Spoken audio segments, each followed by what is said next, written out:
Well, what the Greek people rioting in the streets and so forth are saying is, look, this stuff started elsewhere, and we're paying the price. You now want to tighten our belts. You want to cost our jobs, our wages, and so forth, and we're angry about it. I don't know why Americans aren't angrier about the loss of jobs, which, by the way, went up to 9.9% today, and unemployment and real unemployment is much higher.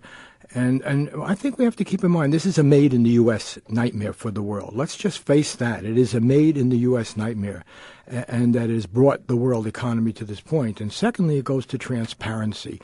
When Greece went into the Eurozone, there were demands. And what happened is that Greece was able, the Greek government, and you have to fault them for it, was able to cheat those rules because Goldman Sachs and other bankers put together packages that totally distorted the situation and allowed them to pile up debt on future airport revenues and everything else without being accountable. And years later, we pay the price for it. So I think we should recognize, when we ask the ordinary people in this world to suffer now, the fat cats that dreamt up these schemes, they're not suffering. Yeah, but it's not, again, we're not going to go over ground we've gone over a lot of times before, but Goldman may have done some stuff related to Greece, but basically the Greek leaders spent a lot more than they had, and the Greek businesses ended up raising wages both in the public and the private sector far above what any kind of competitiveness would require. They had a pretty good party for a decade, and a lot of this is self-inflicted. It's just that there's no good options at this point, Tony.